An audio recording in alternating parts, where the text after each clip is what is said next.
Good afternoon. Can people hear me in the back? I'm Scott Sagan, professor of political science and co-director of the Center for International Security and Cooperation here at the Freeman Spogli Institute. It gives me great pleasure to invite you to today's Drell lecture. Before I introduce today's speaker, I want to say a bit about the Drell lecture and about Sid Drell. The Drell lecture is a major event each year, and we come here both to hear from a major figure in international security studies, but also to honor the memory of Sid Drell. Sid Drell, this lecture was sponsored by Bud Whelan and Cecilia Whelan, who Bud was the deputy director of the CIA in the 1960s, in charge of their science portfolio, and hired Stanford professor Sid Drell to work on the Corona satellite program.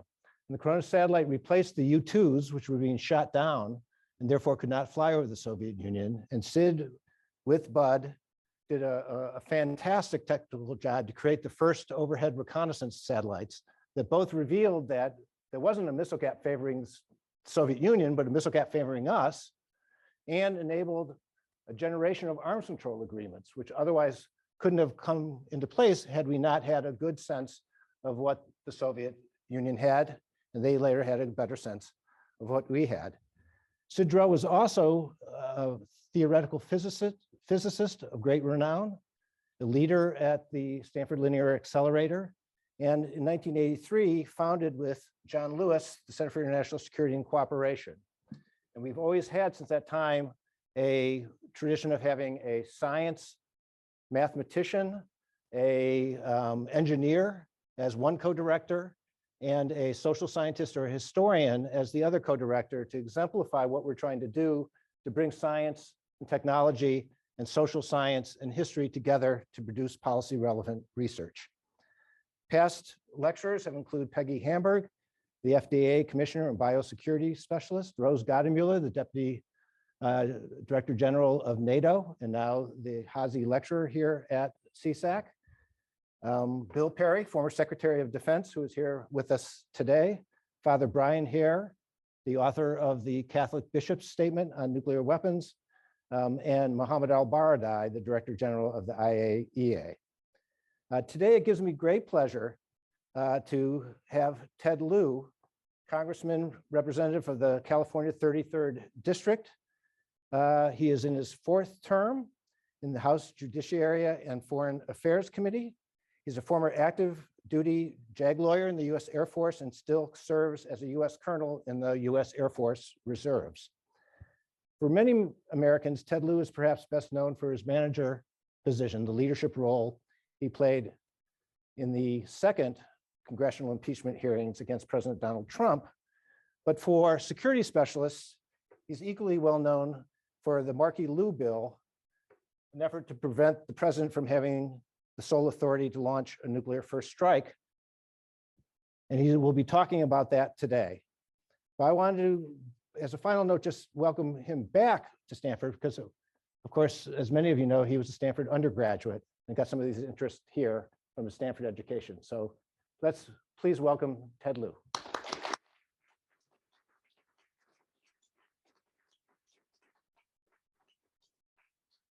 Good afternoon.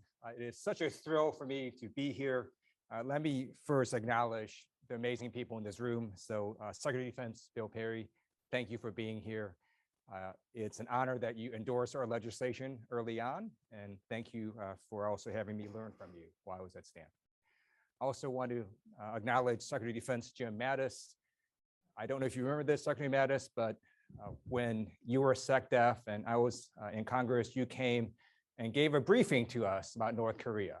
And afterwards, I walked up to Secretary Mattis and I said, I want you to know I sleep better at night, knowing that you are the Secretary of Defense. So thank you for your service.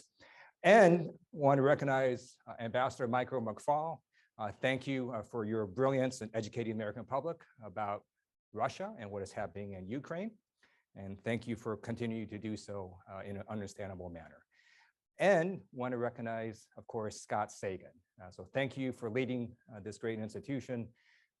Some of you may know a little over 3 decades ago, I took a class from Professor Sagan. It was on the development of weapons. I wrote my class paper on the only use of nuclear weapons on an enemy, and it was the bombing of Hiroshima and Nagasaki. And it's just a thrill for me to come back 3 decades later and talk again about nuclear weapons. I just have to say that one thing hasn't changed, and Professor Sagan basically looks the same. Like, he doesn't really age. It is quite remarkable. I look really old. So, and I also want to thank his wife, Bao, for being here today. I appreciate it. I also want to say that my wife, Betty, is here. She is a school board member in the city of Torrance. Last year, she was president of the school board during the height of the pandemic, where you saw all those school board meetings that you may have seen on TV. And I said to her, you asked for this job. However, we do know that those of us in elected politics understand that being a school board member is actually the hardest job in elected politics. And sitting next to her is our son, Brennan. He is a freshman at Stanford University, and we always try to find reasons to come visit Stanford. But I have to say, delivering the City Drell lecture is an extraordinary, special reason. Thank you so much for inviting me here. So nuclear war is no laughing matter. That's why I'm going to start with a joke. So last week, some intrepid Stanford students at the Stanford Observatory decoded a message from space. And the first space alien says, "We believe that life forms on planet Earth have developed nuclear weapons."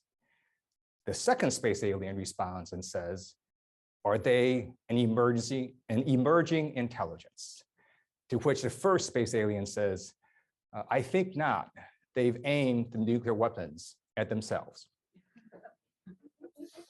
So in 1985, Presidents Ronald Reagan and Mikhail Gorbachev figured out what to do when you have nuclear weapons aimed at each other. They issued a joint declaration that said a nuclear war can never be won and must never be fought. In January of this year, 5 nations, France, China, the United Kingdom, Russia, and the United States, reaffirmed that statement and again stated that a nuclear war cannot be won and must never be fought. The war in Ukraine, however, has now brought nuclear weapon states closer to a direct military conflict. You have massive amounts of military aid flowing from the United States and other nuclear weapon states to Ukraine. The Ukrainians are using those weapons to kill Russian soldiers and destroy Russian equipment. Yesterday, the New York Times reported that the US is providing intelligence that allows the Ukrainians to target Russian military units and kill Russian generals. So far, the Russians have not attacked a NATO country nor used any nuclear weapons. I agree with the Biden administration's really big, bright line of not sending US forces to directly engage with the Russians. And I believe that line has helped to keep the Russians from using nuclear weapons. But what happens if Vladimir Putin decides to use a nuclear weapon in Ukraine and the American president wants to respond in kind with a nuclear weapon? Today, I'm going to discuss 3 topics. The first, I will give you an update on the American response to the war in Ukraine, as well as legislation currently pending before Congress. Then I'm going to discuss the nuclear launch approval process and why I believe it's unconstitutional. And then third, I'm going to describe ways to help fix a system that can destroy the entire world in less than half an hour. So in terms of Ukraine, I've been to a number of briefings, both classified and unclassified, prior to the invasion. I'm not going to tell you what was said in these classified briefings, but I will tell you this. The whole world got it wrong as what was going to happen in the first few weeks in the war in Ukraine. Everyone assumed Russia was going to row in, overcome the Ukrainian resistance, take over Kyiv, and then install a puppet regime. I remember, in fact, on February 26th, I found another reason to come to Stanford because our son is here, of course. And we had dinner with Ambassador McFall and Professor Sagan. And we were discussing media sources that talked about hundreds of tanks rolling into Kyiv. Well, those tanks didn't show up in Kyiv that day. The Russian tanks did not show up the next day, nor the next week, nor the next month. In fact, the Ukrainians stopped the Russian advance, pushed them back, and caused the Russians to withdraw from the northern axis of attack. While the Russians are now still attacking in southern eastern Ukraine, one fact is clear. Ukraine is going to remain a free, sovereign, and independent nation. That is a monumental achievement. There are many reasons why the Russians did not achieve their initial objective. I think three of the most prominent are: first, the tremendous will and skills of the Ukrainians; second, the lack of skills and corruption in the Russian military; and third, the massive amount of training and aid provided by the United States and our allies to Ukraine. The US has in fact been training the Ukrainians for many, many years. The California National Guard actually has a partnership with Ukraine, and they've had that partnership since 1993. After the first Russian invasion of Ukraine in Crimea in 2014, the Ukrainians started preparing, and the United States started arming the Ukrainians. Between 2014 and the start of the Biden administration, the United States sent approximately $1.8 billion worth of military aid to Ukraine. During the Biden administration, an additional $4.6 billion of military aid flowed into Ukraine. You've all heard about the Javelin anti-tank missiles and the Stinger anti-aircraft missiles that the US has provided, but I want to give you a list of the equipment so you get a sense of the scale of the US effort.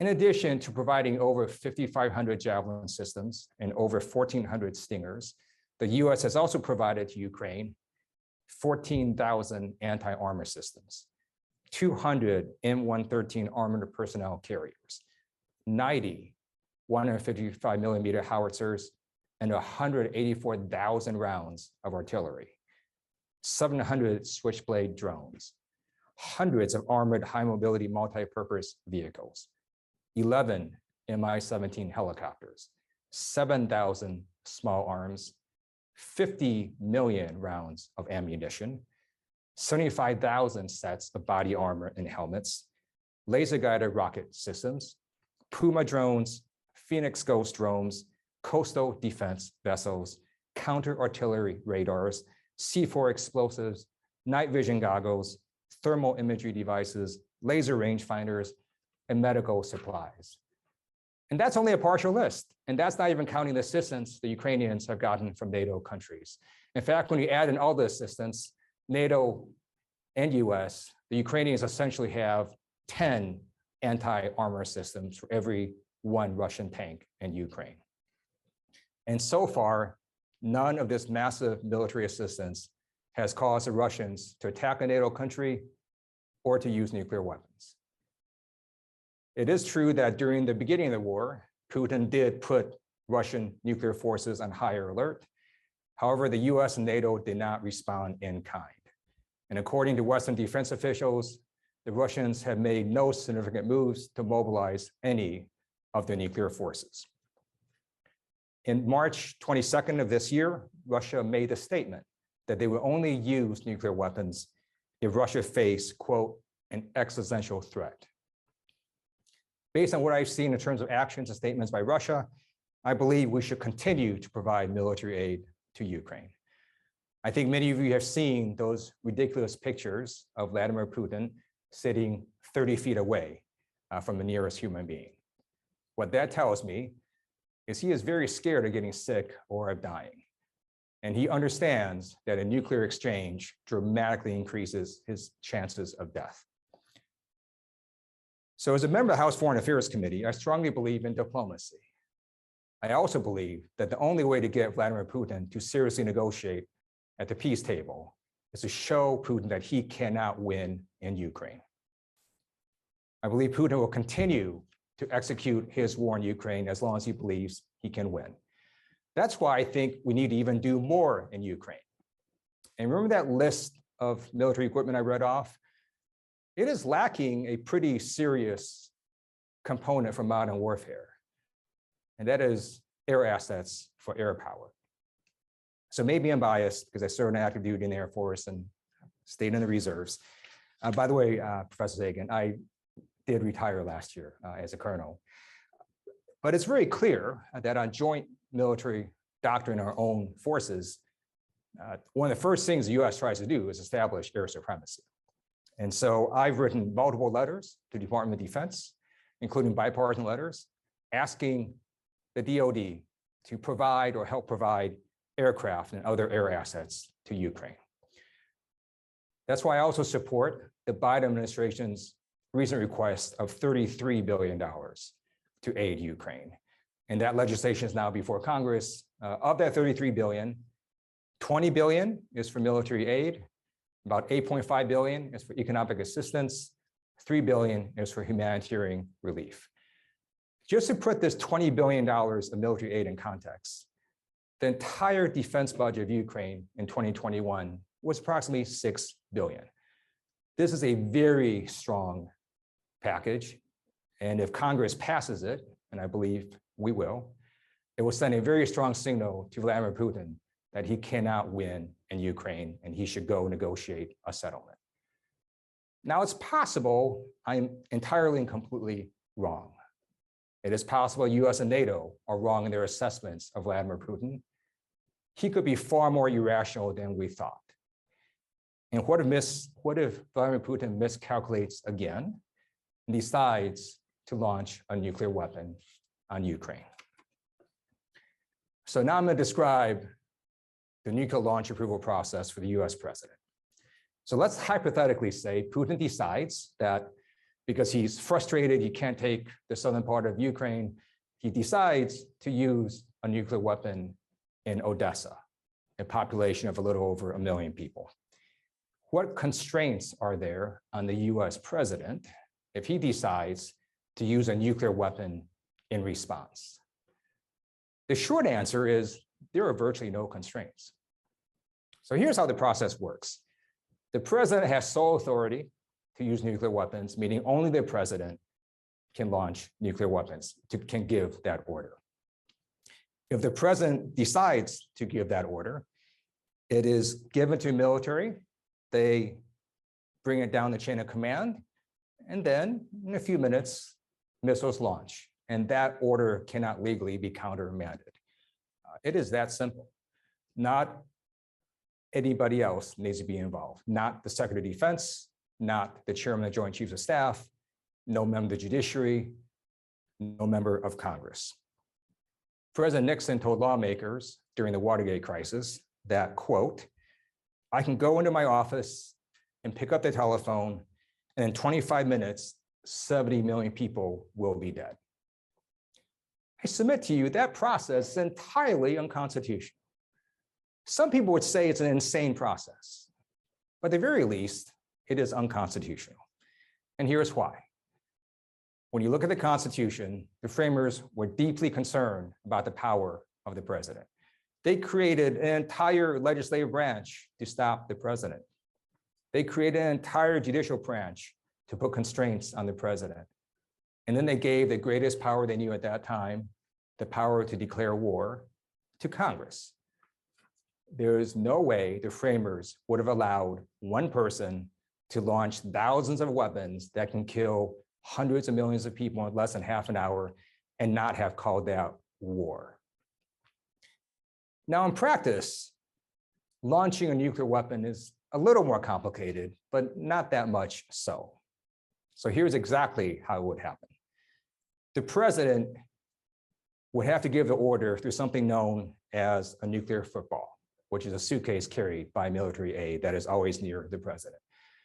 I had the opportunity to actually meet one of these military aides. I was given the opportunity to ride on Air Force One with then President Obama. And I was chatting with a military person on the plane. And so we're chatting, and I asked him what he did, and he said, "I'm a military aide to the president." I said, "Oh, okay." So we chatted some more, and then I said, what does that mean, that you're a military aide to the president? And he said, I am needed on a very, very bad day. And so that day, President Obama was traveling to Los Angeles. He was going to go on a TV show, and the aide was going to be there near him. And then the president was going to stay at a hotel in LA, and then aide was going to stay at a room near him. So this suitcase is equipped with communications and a list of potential targets. The president can pick from that list of targets or direct the Pentagon to provide alternative targets. For the president to give the order, he has to first be authenticated. So the president carries on him at all times nuclear codes on something called the biscuit. So essentially what happens is he will communicate with the Pentagon or directly with Stratcom, and they would authenticate that this in fact is the president and those are the correct codes. Once that authentication happens, they take the order. The Secretary of Defense could be involved, but doesn't have to be. Stratcom gets the order, and essentially within 2 minutes, a Minuteman nuclear missile could launch. Or in about 15 minutes, a nuclear missile from a submarine could launch. Now, because launching nuclear weapons is not quite as easy as a president pushing a button, there have been times when certain individuals have inserted themselves into the process. Secretary of Defense James Schlesinger, during the period prior to Nixon's resignation in August 9th of 1974, mandated that presidential orders related to nuclear weapons had to be cleared through either him or Henry Kissinger. More recently, according to the book Peril by Bob Woodward and Robert Costa, after the January 6th attack on our nation's capital, the chairman of the Joint Chiefs of Staff, General Mark Milley, was, quote, certain that Trump had gone into a serious mental decline in the aftermath of the election. With Trump now all about manic, screaming at officials and constructing his own alternate reality about endless election conspiracies, Milley worried that Trump could go rogue. So General Milley called a secret meeting in his Pentagon office on January 8th. He told senior military officials in charge of the National Military Command Center not to take orders from anyone unless he was directly involved. He stated, quote, no matter what you are told, you do the procedure, you do the process, and I'm part of that procedure. But is this how we want our nuclear launch approval process to be for random executive branch officials to insert themselves without legal authority? There's a better way to improve this system that could destroy the world. So I'm going to go through some solutions potentially that can make our system safer. One way is to simply require the executive branch to follow the Constitution. Senator Markey and I have introduced the Restricting First Use of Nuclear Weapons Act.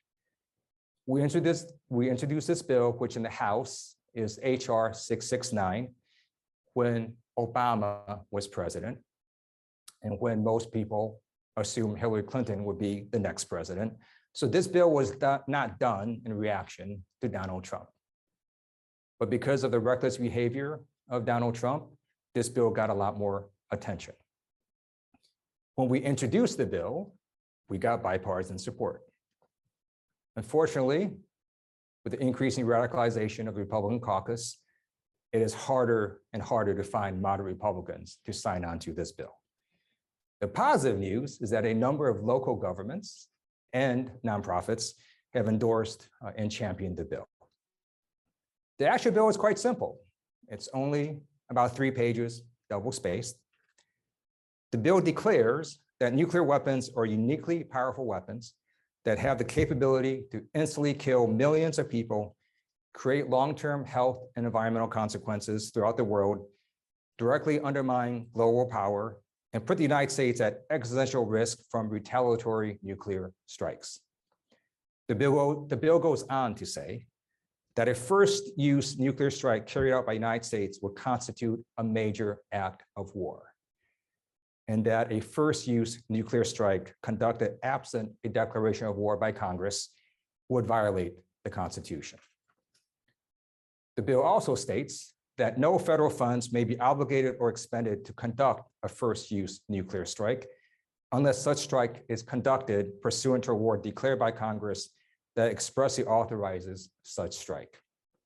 The bill defines a first use nuclear strike as an attack using nuclear weapons against the enemy that is conducted without a nuclear strike against the United States, its territories, or its allies as specified in Section 3B2 of the Arms Export Control Act. As currently written, Ukraine would not be listed as an ally under that provision. So what would this mean? It would mean that under the current system, if Vladimir Putin decides to use a nuclear weapon in Ukraine, and the American president wanted to respond with a nuclear weapon, there would be no constraints legally on the American president in doing so. If our bill was law, then the American president would need to get a declaration of war from Congress before launching such a nuclear weapon. The legislation does not apply to cases where the president is using his authority to launch nuclear weapons in self-defense. That exemption is important because it helps preserve our Article 5 commitments under NATO, and self-defense is defined as protecting the United States as well as our allies. And it's also important for deterrence under the framework of mutually assured destruction. Now, there's another way to improve the system, which is similar. It would simply be for the United States to declare that we're not going to engage in a first use of nuclear weapons. Congressman Adam Smith, who is the chairman of the House Armed Services Committee, has introduced a bill that basically says exactly that. It is HR 2603. If it became law, it would establish that the policy of the United States is to not engage in a first use of nuclear weapons. China has already declared that they would not engage in a first use of nuclear weapons. If the United States also did this policy, perhaps we'll see other nuclear weapon states follow. Now, some people have argued that there may be scenarios where first use of nuclear weapons by America would be necessary. They are wrong. There is no such scenario that exists. So one reason that Secretary Perry has endorsed the bill is because he has stated that he cannot imagine any scenario that would require the US use of nuclear weapons that our conventional weapons couldn't already handle. As a member of the Congressional Air Force Caucus, I was in a briefing by B-2 bomber pilots, and they were describing the capabilities of the B-2 bomber, and they were describing the conventional capabilities, and they are extraordinary. One radar evading B-2 launching just conventional weapons can destroy many, many things. There are very few things that could withstand an all-out conventional strike by one B-2 bomber, let alone a fleet of B-2 bombers. We can also improve our nuclear launch approval process by simply reducing the number of nuclear weapons that can be launched. According to the Arms Control Association, Russia has over 6,200 nuclear warheads. The United States has over 5,500 nuclear warheads. And here's a reminder of just how powerful one nuclear warhead could be. A 10 megaton nuclear bomb, if it was exploded here, would instantly vaporize us. In addition, it would cause lethal burns for about 15 to 20 miles. So it'd be from here to about Santa Clara, and everyone would die. So essentially, the United States and Russia could destroy the world twice. We simply don't need these many nuclear weapons.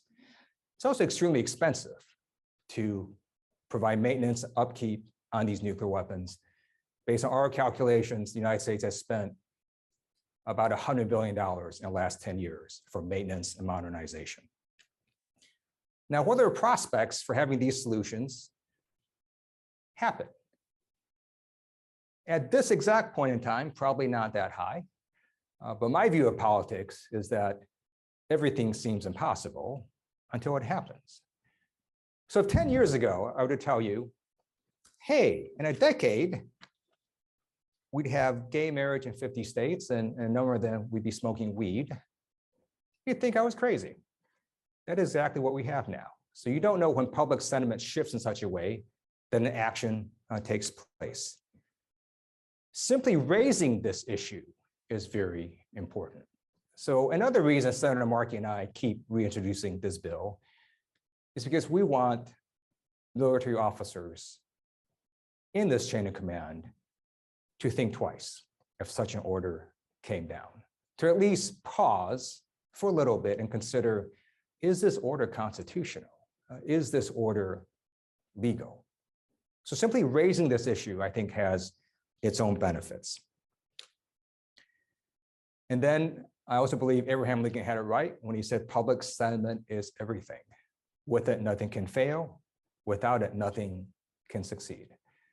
So I hope all of you understand your own power to shape public sentiment.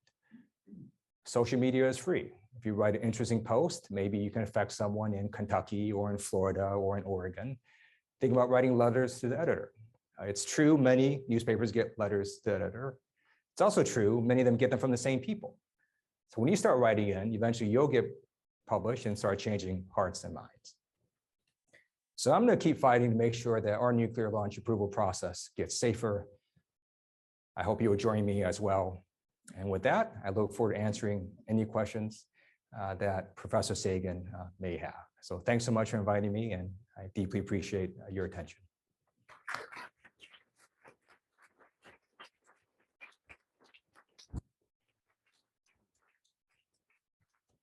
Thank you. I'm going to be starting, but then we're going to have some roving mics that I'll be calling on individuals. And if you will identify yourself and your Stanford affiliation, if any, that would be great.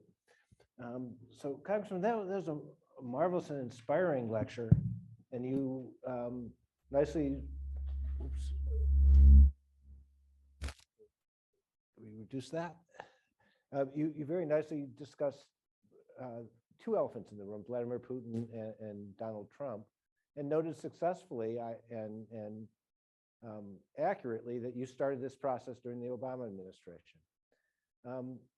Professor Ellen Weiner, who's here with me, wrote an article in International Security that I know you know about, saying that even if this bill is not passed, there are other things that we could do. One would be the president could decide without Congress to put the Secretary of Defense in the chain of command, not just to pass on orders, but actually to have to give a second vote in favor of a nuclear weapons use. And Congress could, or the president could, require that a senior State Department, Defense Department civilian, or a JAG lawyer be present with the Secretary of Defense and the Chairman of the Joint Chiefs at all times when decisions of this sort are being made. We know from exercises that that's not always the case. What do you think about those alternatives? And would they be helpful? Would they help mitigate the problem? Or do you think that passing the bill is the only way we should go? So thank you for that question. The executive branch could do that. So the president can put in additional people in this nuclear launch approval process. The president can make it harder to launch nuclear weapons. The question of whether Congress could do that is something we looked at pretty closely, and is one reason we structured the bill the way we did. Originally, what I wanted to do was do exactly what you said. I wanted to just put more people in this nuclear launch approval process. Our reading of the law is that there likely would be a separation of powers problem. The courts would likely say Congress can't sort of tell the commander-in-chief exactly how to do his job. So we came at it this way by saying, well, just look at the Constitution. This would be a declaration of war if nuclear weapons were used. That's what you would need. So this is how we approached it. So I don't think Congress would be able to legally insert people into this process, but the executive branch and the president certainly could decide to do it by themselves. Another question I'd like your reflections on as a former Judge Advocate General for the Air Force officer. General John Hyten, when he was the STRATCOM commander, said that he had been trained ever since the My massacre that it's his duty, not his right, but his duty, not to follow an illegal order. And he said it is perfectly possible the President of the United States could issue an illegal order. And if he did that, he would say, sir, that's an illegal order. I cannot follow it. Tell me what your goal is, and I'll see if there's some legal way that we could do that. That, by the way, to me, is one small glimmer of hope on the Russia situation, because I hope that a Russian general staff officer would feel the same way if Putin issued an illegal order to attack Odessa, for example, which I think would be an illegal use of a nuclear weapon. Can you reflect as a juggler, how important would that be? How much do you have?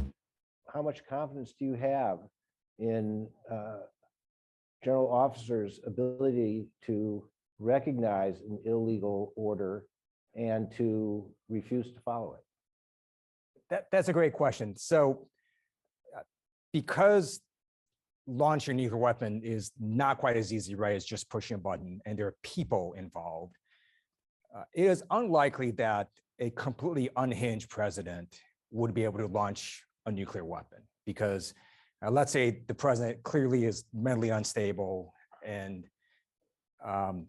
you can tell that. Well, the military aid carrying the nuclear football is just not going to launch or allow the president to launch a nuclear weapon, right? You have people that would essentially be able to stop sort of a crazy berserk president from doing this. The problem comes when it's a president making a judgment. So in this case, let's say the American president says, look, we got to respond in kind to a nuclear weapon exploding in Ukraine with our own nuclear weapon. Otherwise, Putin will just keep on doing more escalation or whatever the American president decides, and it's a judgment call. So my view is, first of all, it's still war. I mean, if the American president explodes a nuclear weapon, that is war.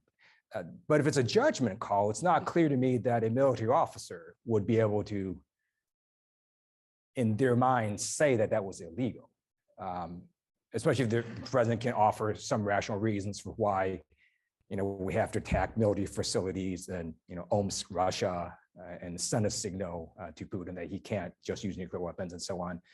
So I think it's that scenario that is very problematic with the current launch approval process, where you don't have a crazy berserk president. You have a president that is taking an action that could be defended rationally, but also could cause major escalation, resulting in, the destruction of the entire world. And so I think military officers can ensure that crazy things don't happen, but there's a whole big gap between crazy and we really, really, really shouldn't do it. One last question, then I'm going to open it up, which is, how do you think about the question about preemption? And for those of you who don't study this, I know all the students here have been taught about this, the difference between starting a war because you think that that the military balance is going against you in the long term, that's preventive war and is illegal. To start a war because you think an adversary is about to attack you, an attack is imminent and unavoidable, is called preemption. And even though it's not honored in the UN security or the UN Charter, most international lawyers would recognize that there is a right to preemption under very specific circumstances. Now, I think a preemptive attack against Russia would be crazy today because they could retaliate massively in response against any preemptive attack. And therefore, our doctrine says that if there's any nuclear use, we're going to try to limit it and restore deterrence and have a ceasefire as quickly as possible. Against North Korea, however, I think a preemptive attack could make logical sense. Hopefully, it would be largely, if not entirely, conventional in nature, but there could be some targets that could only be destroyed with a nuclear weapon. Have you thought about whether there should be some exception for preemption under very specific circumstances. And then how do you make such an exception without turning it into a loophole that causes even more problems themselves? So you've described two scenarios. So I'll take the first one. On any given day, right? Russia and China could obliterate the United States, and there's nothing we could do about that. The reason they don't do that is because they know that no matter what they do, we have a second strike capability to obliterate them back. And that is the basis of mutually assured destruction. It's the same reason, as Professor Sagan said, we wouldn't launch against Russia, because no matter what we do, they still have a second strike capability that would cause so much harm and damage to the United States, it just wouldn't be worth it. Now, when you talk about the case of North Korea, by the way, I was actually at a conference with Professor Sagan many years ago here on the issue of North Korea. It is a major problem for us. Right now, North Korea doesn't have the ability to be an existential threat to the United States. Maybe one day in the future, they will. We do have anti-missile systems. They're not great. The public reporting is we launch about 4 anti-missiles at a North Korean ballistic missile. We probably shoot it down. North Korea doesn't have a lot of ICBMs. Not clear they have any that is accurate enough to hit, a city in the United States. So right now, I'm not sure legally we would be able to do a sort of preemption. I also support further investments in anti-missile systems. I believe directed energy systems are also something we should explore, otherwise known as lasers. So in terms of destroying ICBMs, the easiest way would be to destroy them in boost phase. Once sort of, you have multiple warheads coming down, it becomes very difficult. So the theory is you could have, so let me take a step back. I have this amazing district that represents Southern California. It has the aerospace hub of the world in El Segundo. Los Angeles Air Force Base is in the middle of my district. The Pentagon recently decided to locate Space Systems Command at Los Angeles Air Force Base. You've got Boeing, Raytheon, Northrop, major defense contractors there. And all of you may have remembered the airborne laser program that Boeing had. It actually worked. It shot down an ICBM in boost phase. Now, the reason we didn't continue it is because it was phenomenally expensive. So just think about the cost to fly, 747, 24 hours a day, 7 days a week, and keep it up in the air, to have this giant chemical laser that could shoot down a missile. Well, laser technology is advanced, where now you have sort of these solid state lasers, smaller, quite powerful. The US Navy and the US Army have already purchased laser systems, not to shoot down ICBMs, but to do other very harmful things to our enemy. And so the theory is, well, perhaps we can get laser technology to a point where you can mount them on unmanned drones that just sort of fly in international airspace. And if North Korea were to launch an ICBM, you direct these drones to fire lasers at the ICBM and you destroy it. So I think there's possibilities to mitigate the threat that North Korea could have. Now, at some point, let's say North Korea does develop a whole fleet of ICBMs that could in fact hit US cities, and they threaten to launch, would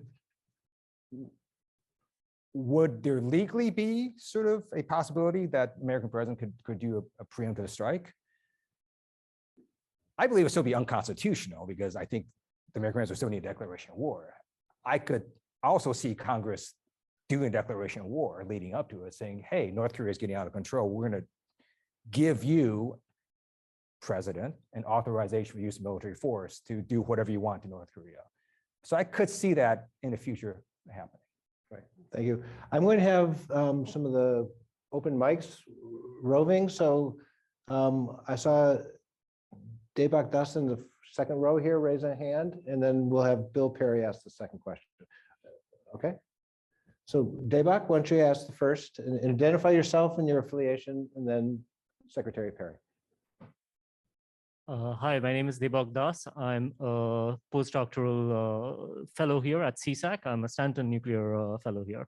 So my question for you, thank you for sponsoring this important bill, which I completely agree with. I'm curious about your thoughts about low-yield nuclear weapons.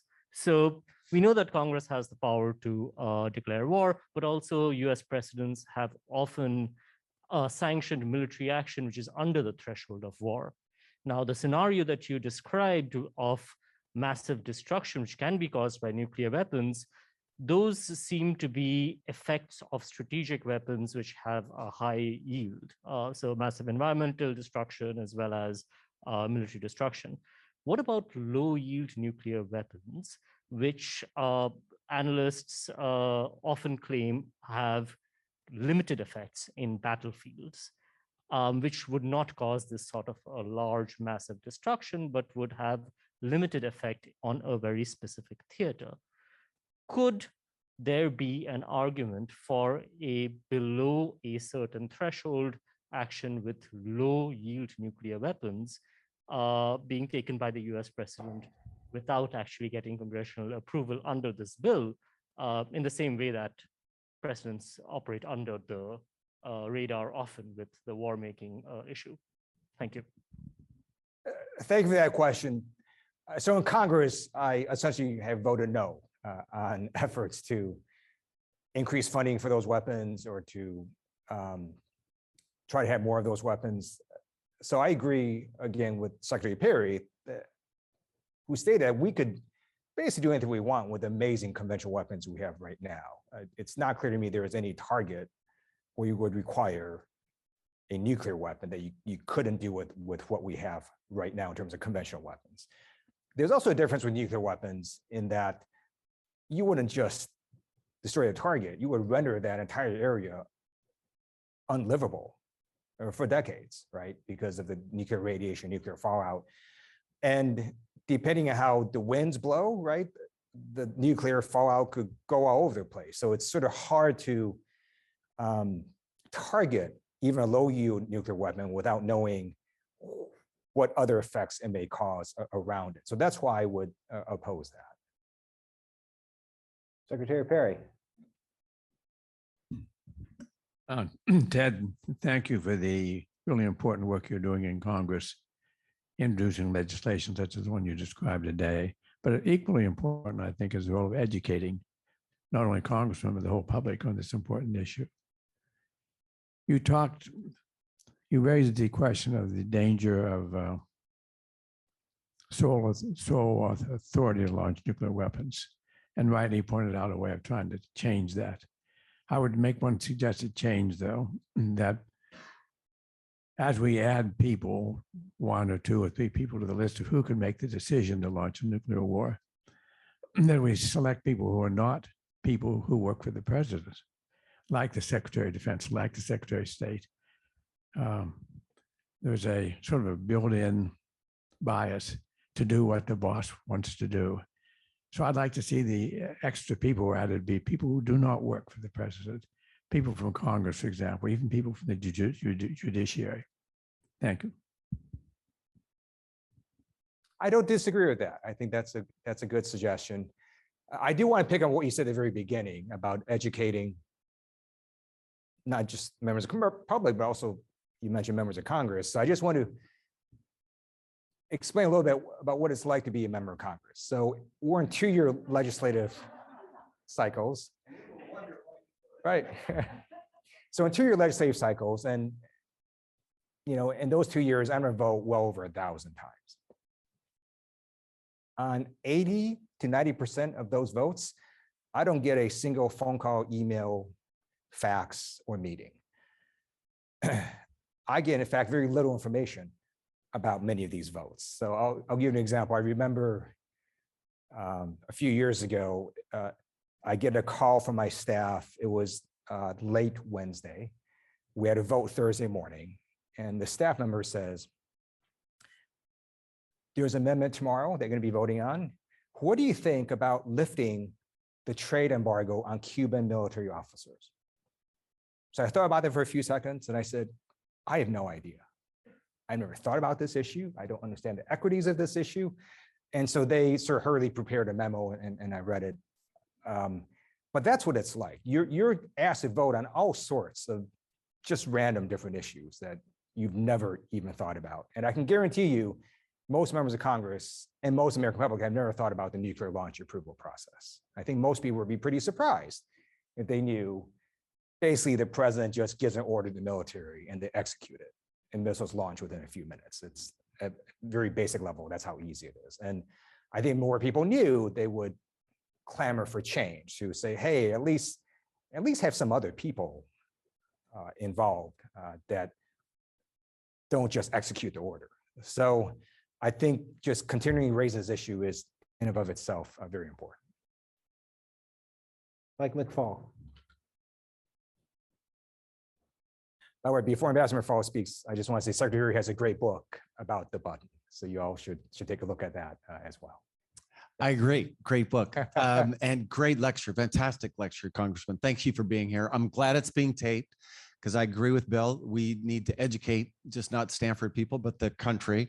By the way, I just looked up approval ratings for the US Congress here at 20%. So I hope people will watch this and will be inspired as I was about the level of expertise we have, at least in some pockets of the US Congress. So thanks for being here. I want to ask an orthogonal question, if I may. I'm a huge supporter of the legislation, and I agree about we need to educate the public about it. But the orthogonal one, it's back to when the three of us actually were together for dinner 2 days after the Russians invaded. It is shocking to think how wrong so many of our assumptions were back then, and I'm glad you mentioned that. But what about building on the first question? What will be the response, to the best of your knowledge, from the Biden administration should Mr. Putin choose to use a tactical nuclear weapon in Ukraine? And what should be the response from your perspective? I thought Scott Sagan gets the hard questions. So thank you for that question. So let me first say that if President Biden were to decide to use a nuclear weapon in response, I believe he would need a declaration of war. Just flat out, I don't believe he can do that. Now, sort of as a question of what should he do in the abstract, that's a very hard question to answer. I can see all sorts of different arguments for whether or not he should use a nuclear weapon. I think if he did, that the risk escalation jumps dramatically and we could be in a nuclear exchange. It is essentially the reason that the US just hasn't engaged right with our military forces as well as NATO countries. And what we've seen with sort of their inability of the Russians to do well in Ukraine, it's very clear to everyone watching, right, that the US and NATO forces could obliterate the Russian military in Ukraine. And the only reason we don't do it is because of nuclear weapons. So that constraint is affecting pretty much our entire decision-making process. And I'm not saying it shouldn't, it absolutely should. Now, if Putin were to go ahead and use a nuclear weapon, I think the condemnation and from the entire world would be so strong. You have sort of, I'm not even sure what sanctions are left, but every possible sanction in the world leveled at Russia. You'd probably have even more massive aid flowing into Ukraine. And you would probably have at least conventional strikes against Russian targets in Russia. That would be my best guess as to what the American president would do.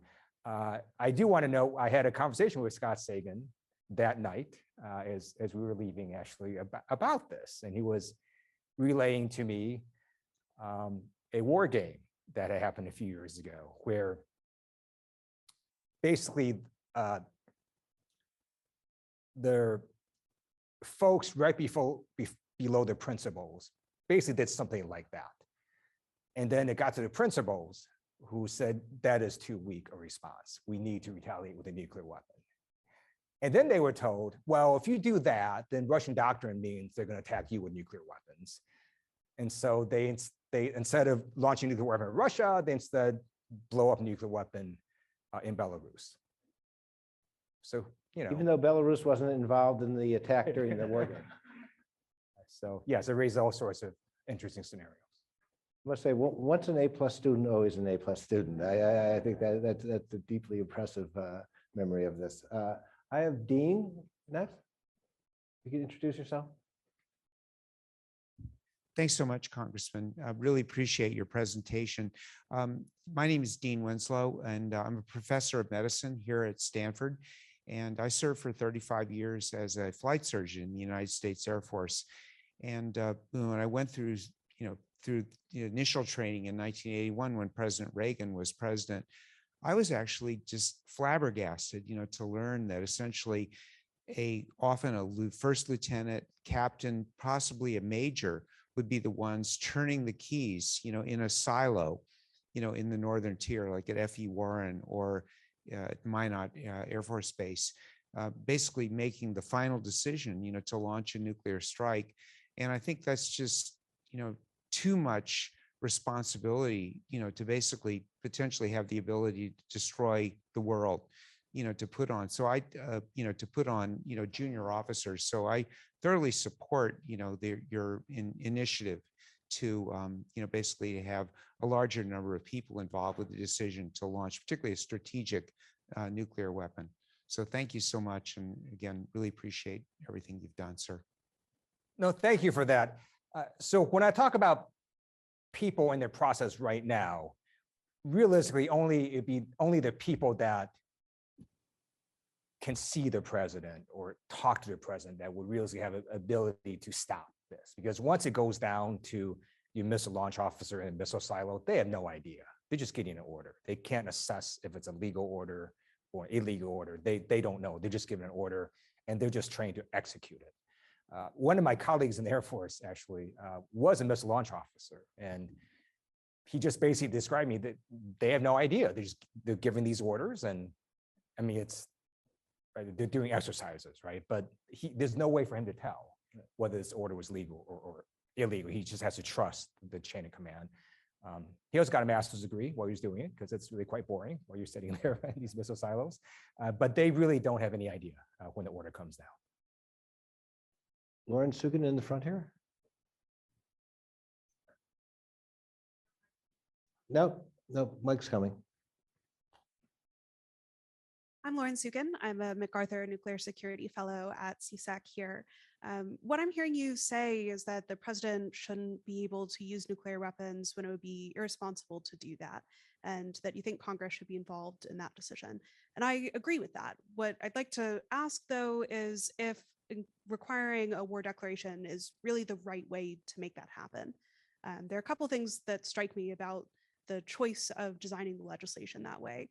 One is, in the example Scott gave, you would want a Russian general to stop Putin from using a nuclear weapon in a war, right? Many of the scenarios that we might think of that could be dangerous, there could be a war that's declared where your bill would give the president pretty significant launch authority, right? And that's not just what happens if we're in a war and the president makes a decision for other reasons, but what about wars that are ongoing or that give the president pretty expansive powers, like the war on terror, or you talked about North Korea, but the Korean War isn't technically over, right? The president may have the ability under your bill to still make a decision to use a nuclear weapon without that congressional check. Do you think that there are other ways that you could get Congress or others involved that might get closer to the kind of safeguard that you seem to be imagining in your description of when and why we might be concerned about presidential action? So you're correct that the authorization for the use of military force that Congress currently has in place have been read very, very expansively by both Democratic and Republican administrations, to the point where I think it's just flat out incorrect, the things they're trying to jam into it. So Congress has in fact been working on trying to change these authorizations for use of military force. It's difficult because you can't just get rid of it and do nothing. You have to put an alternative one in place, and that is what is difficult. How do you write the alternative language for when the American president can use force? So in terms of our legislation, you could see it could have a powerful signaling effect, right? Because what it really applies to is a premeditated use of nuclear weapons by the president. And with the case in North Korea that Professor Sagan mentioned, we would see the buildup coming, right? It's not like one day we wake up and all of a sudden we go, oh, we didn't know North Korea has 25 Icbms with nuclear missiles on them, or nuclear warheads on them. We would see this coming. And so the US Congress could in fact signal pretty powerfully, right, to North Korea if we actually passed the authorization for use of military force that gave the American president the ability to use nuclear weapons on the Korean Peninsula. So there are ways we could think about this legislation being helpful in terms of deterrence and trying to affect behavior. But you're right, anything crafted would have to be very carefully done because of the way that administrations have been able to read the language. And the problem is when you're dealing with how an administration interprets an authorized use of military force, the judicial branch is very reticent to get into the middle of a fight between Congress and the president. They almost never do.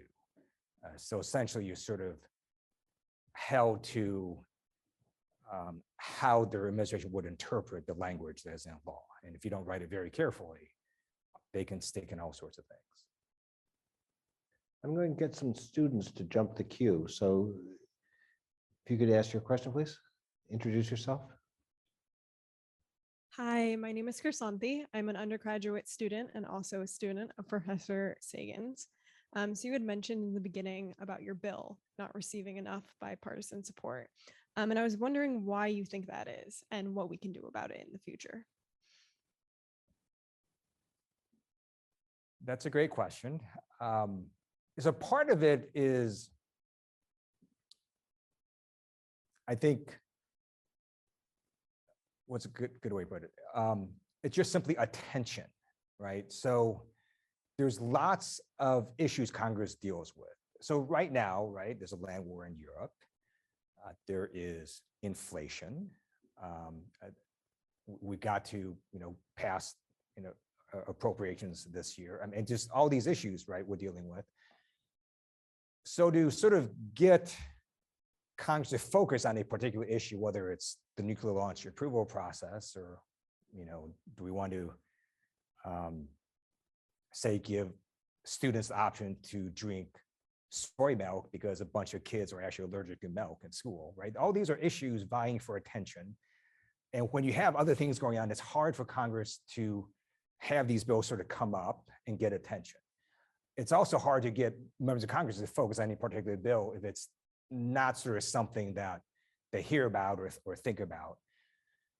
So again, educating members of Congress, but also the public is very important. So sometimes members of Congress will actually sign on the bill if constituents in the district call them up and go, hey, we think it's crazy that one person can destroy the world in half an hour. So you should sign on this bill. So if you get constituents groups to lobby members of Congress, then sometimes that'll cause them to sign on to certain bills. So I'm not saying a lot of it or sort of, I don't have the impression that members of Congress are necessarily opposed to the bill. I think part of it is a attention factor. And that also has to deal with what are the constituents in the district saying. And I'm not saying their constituents are opposed to the bill. I'm just saying they haven't even thought about it. They just haven't thought about this issue. And I think if we get more people to think about it, you would in fact get more members of Congress to sign on to this legislation. Ethan, we have another honor student, incoming honor student. Thank you. My name is Ethan Lee. I'm a junior. I'm also a former intern for Congressman Lieu at his district office. But I guess I'm curious. In 2018, with the nuclear posture review, a topic of controversy was that it reserved the right to use nuclear weapons in response to non-nuclear strategic attacks. And I guess there was a lot of speculation at the beginning of the conflict in Ukraine that cyber would be a large element of operations. And I think, that hasn't come to fruition, and that's a big, important question. I'm curious, in your view, if there were a mass casualty cyber attack, I guess in the conflict in Ukraine or against a NATO country, I guess in terms of cyber, I guess what responses do you think should or shouldn't be on the table? What responses would be appropriate? I guess I'm interested in hearing your view as a recovering CS major. So yeah, thank you. He knows, since he worked, he knows that I do say that. I am a recovering Stanford computer science major. Very hard. So let me answer that in two ways. In terms of, again, the first use of nuclear weapons, I think it would be morally and legally wrong to use nuclear weapons in response to a non-nuclear attack. We tried to get President Obama in the last 2 years of his presidency to actually adopt a no first use policy. And the public reporting is he was thinking about it. He ultimately decided not to go there.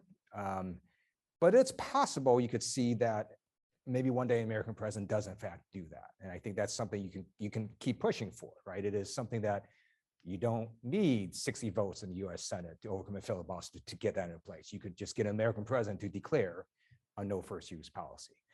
Now, in terms of cyber, it is true you can have pretty dramatic effects with a cyber attack.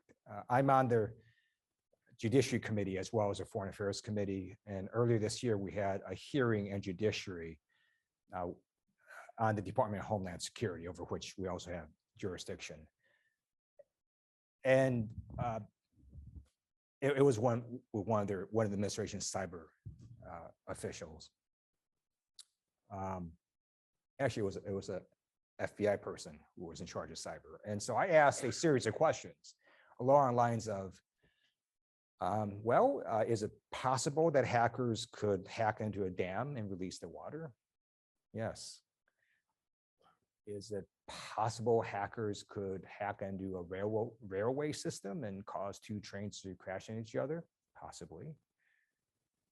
Is it possible hackers could mess up the air traffic control system and cause airplane crashes? Possibly. There are a number of things that you think about that hackers could do that could cause a lot of damage and loss of life. And what is the US response? So right now, there is this sort of interesting, I would view it sort of as a mismatch in sort of how the administration does cyber. So it's quite convoluted.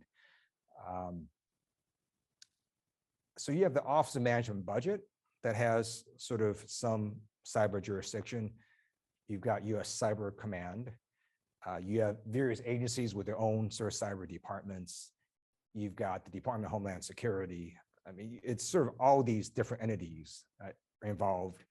I think we should have one consolidated agency. I'm sort of agnostic as to what that is, that just sort of does cyber for the federal government.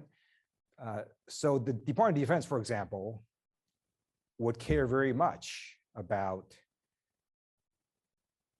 preventing cyber attacks against United States citizens, against the US, and also launching cyber attacks as a way to advance US interests. But in the US, it's actually Department of Homeland Security, not the DoD, that would actually harden targets, right?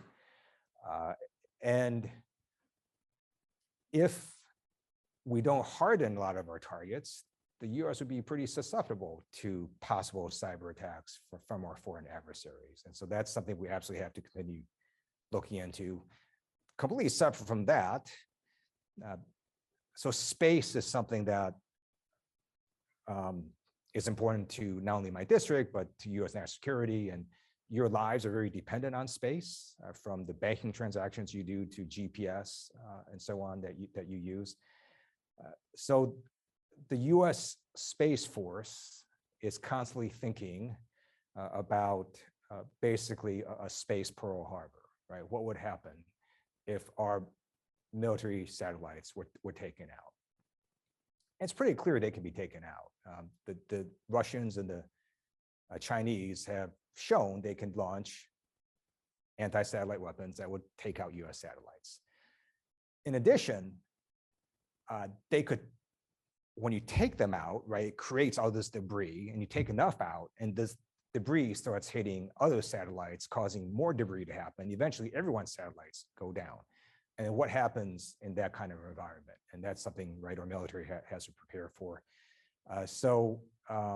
Cyber is becoming every single day a more critical component of US operations. And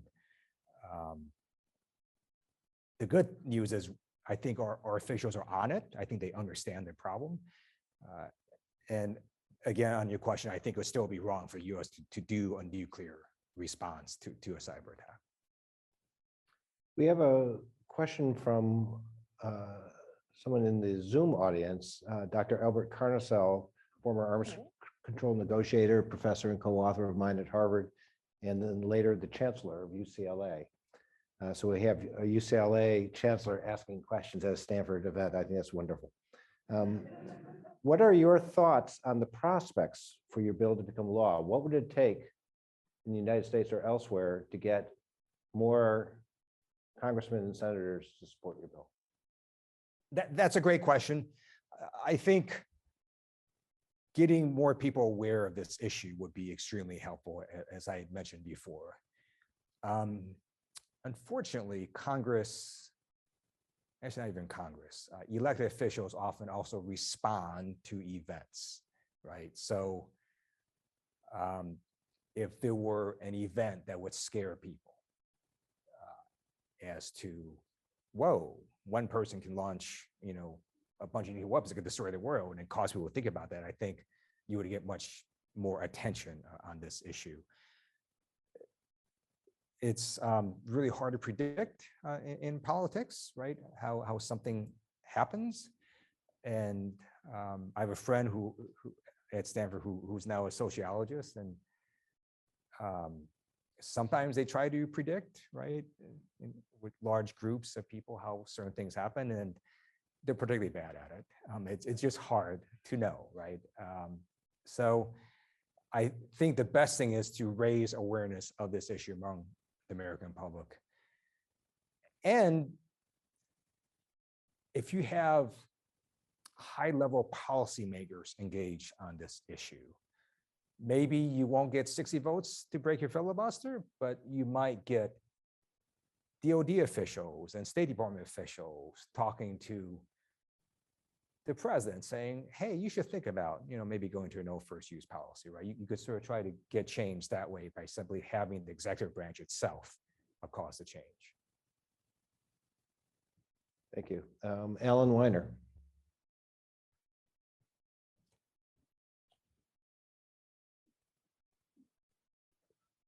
Thank you. My name is Alan Weiner. I teach international law at the law school, and I was an executive branch lawyer in the State Department for 11 years before doing that. Really like to thank you for your leadership on this issue.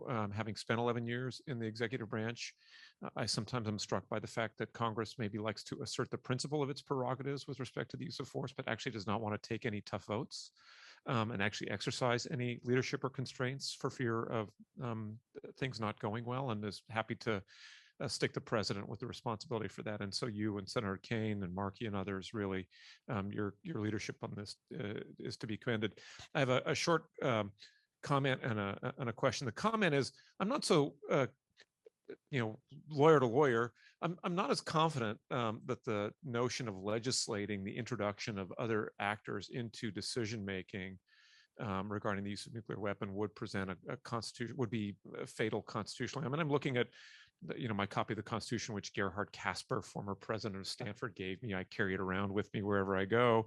And we see that Congress is empowered to make rules for the government and regulation of the land and naval force. The whole idea of national command authority, right, is set out by Title 10, right, which is legislation. So I wouldn't give up so quickly on the idea that Congress could exercise its constitutional prerogatives in that regard.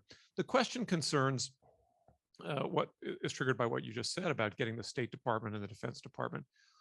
What kind of guidance or comments are you getting from the executive branch about your legislation? I mean, you said that there's no legal constraint on the president to authorize the use of nuclear weapons, but there's a constitutional constraint, which is of course a legal constraint. What kind, when you propose this legislation, does Congress, what does the executive branch say about whether it would be constitutional for the president to engage in a first use, or has the executive branch not opined on that? So typically, the executive branch doesn't opine on bills unless they believe it's imminent, that's likely to land on the president's desk. So at that point, sometimes they'll issue essentially statements of what the president would likely do, veto it, sign it, and so on. So the administration has not taken a position on the legislation. During the last 2 years of President Obama, in addition, so one reason we did the legislation was also try to push President Obama to, by himself, enact a no first use policy. So the executive branch typically doesn't sort of issue any formal statements on bills. Now, if we got a lot of American people engaged on this, and you had constituents calling and going, hey, this nuclear launch approval process seems sort of insane, we need to fix it, and you get public support, then the executive branch could, in fact, take a position. Now, just my experience in Congress, having seen both Democratic and Republican administrations, they typically have a view that the commander-in-chief can do anything and Congress cannot stop the commander-in-chief from doing anything. That's sort of my general view of how presidents in the executive branch views things. You could have a executive branch that views it differently, possibly in the future, but my experience so far has been, this is our domain and you, Congress, need to sort of stay out. Another question from a student. So, Catherine.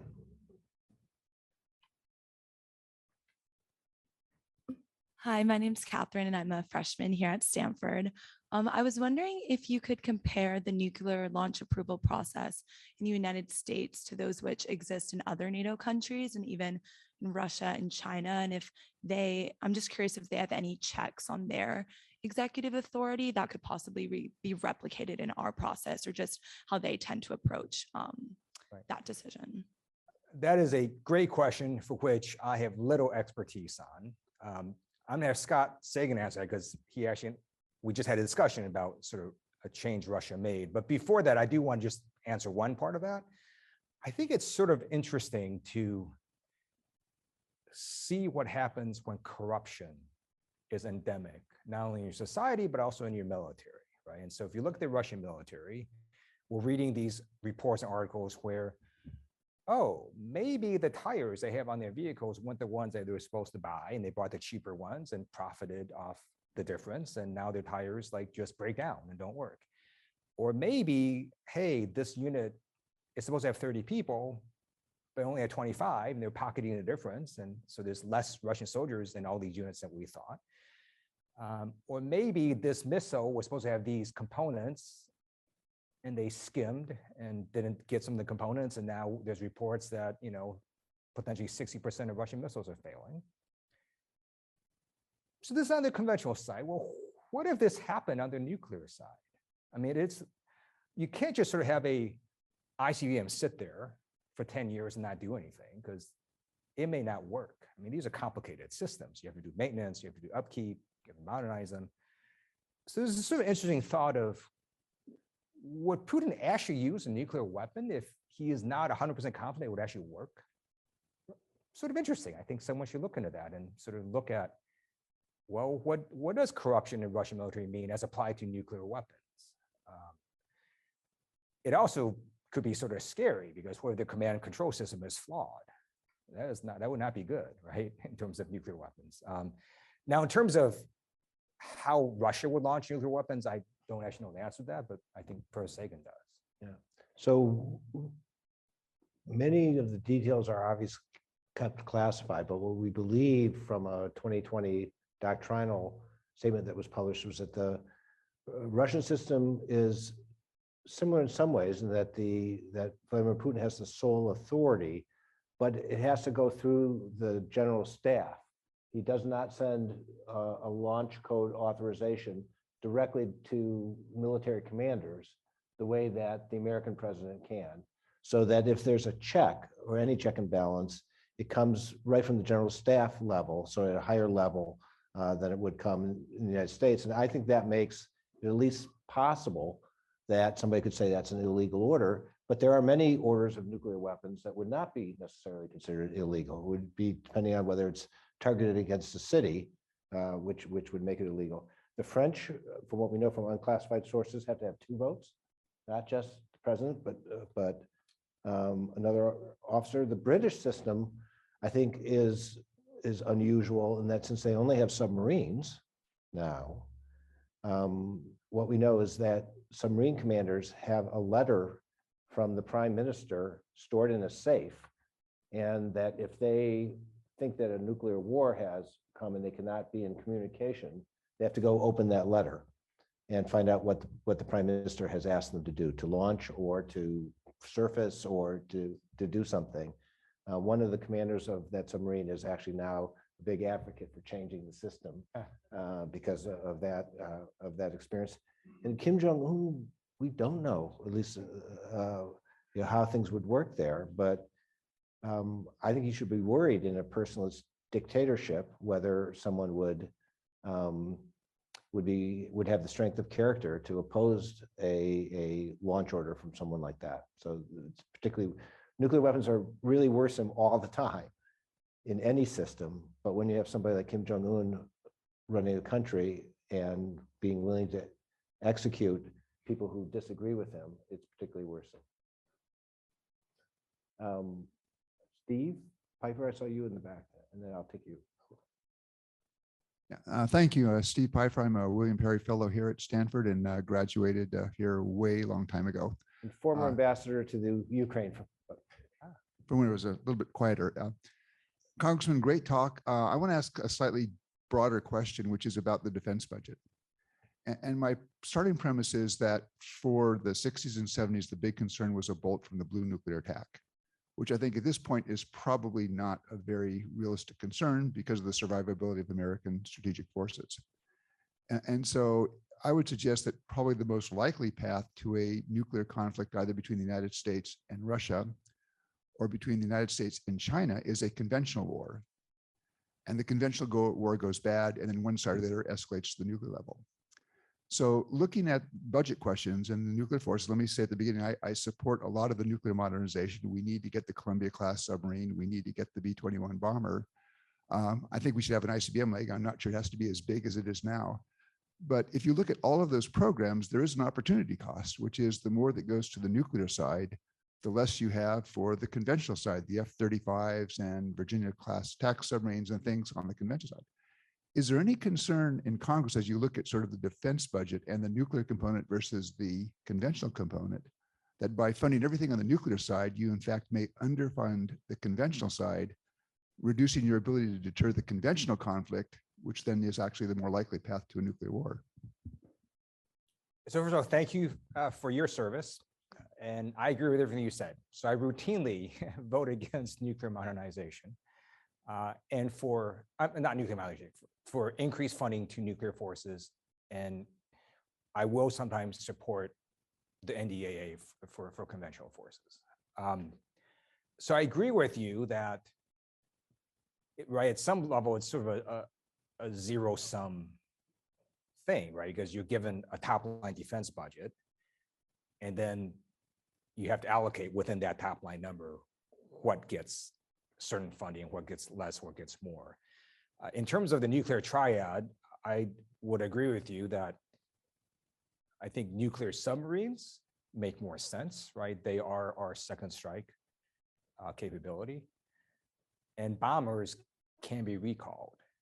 I think ICBMs are particularly sort of more risky and easier targets also. So I would support a shift in the triad and having, if we have a limited amount of funding, I would shift more of that to submarines and do bombers. In addition, bombers, like for example, the B-2 can do both nuclear and conventional. And so you'll get conventional uses out of that same equipment, where a Minuteman missile has one purpose, right? Which hopefully is only for deterrence, right? That should be its only purpose.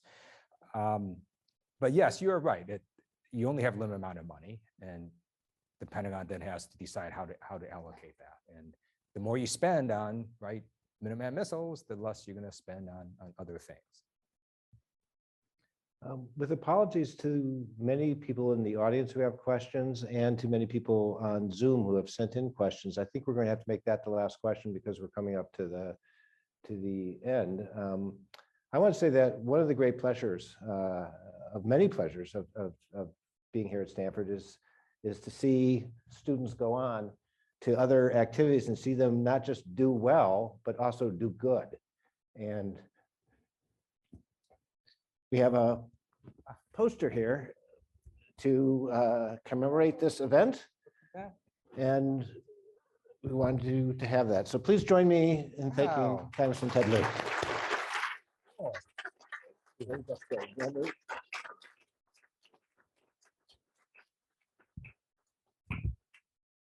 So thank you. Neat. Thank you. Thank you, Scott.